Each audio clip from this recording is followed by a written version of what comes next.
ब्रह्मास्थे ब्रह्माणी रूपधारिणी कौशाम्भशरिके देवी नारायणी नमस्तुते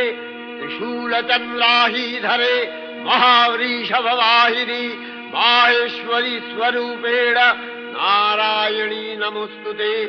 मयूरकुक्कुटवृते महाशक्तिधरे नघे कौमारी रूपसंस्थाने नारायणी नमस्तुते शङ्खचक्रगदाशारं गृहीत परमायुधे प्रसीद वैष्णवी रूपे नारायणी नमस्तुते गृहीतोग्रमहाचक्रे दंश्रध्रीतव सुन्दरे वराहरूपिणी शिवे